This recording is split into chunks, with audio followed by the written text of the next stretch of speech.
যুক্তরাষ্ট্রের president Donald Trump বিদেশি বিনিয়োগকারীদের জন্য EB-5 ভিসার পরিবর্তে নতুন একটি গোল্ড কার্ড প্রস্তাব করেছেন, যা দিয়ে পরবর্তীতে যুক্তরাষ্ট্রের নাগরিকত্বও কেনা যাবে।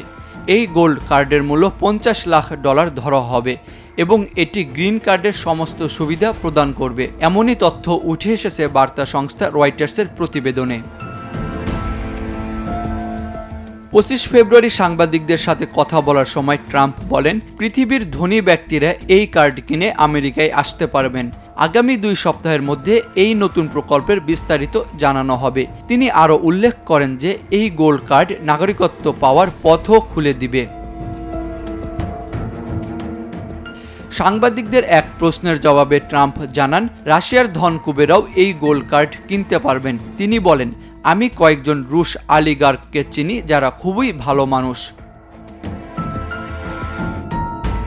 1990 সাল থেকে চালু থাকা EB-5 এমিগ্রেন্ট ইনভেস্টর প্রোগ্রামটি বিদেশি বিনিয়োগের মাধ্যমে যুক্তরাষ্ট্রের কর্মসংস্থান তৈরি ও অর্থনৈতিক সমৃদ্ধি অর্জনের জন্য তৈরি করা হয়েছিল।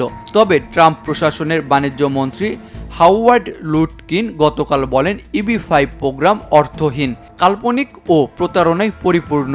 প্রেসিডেন্ট ট্রাম্প একে বাতিল করে গোল্ড কার্ড চালু করতে চাইছেন।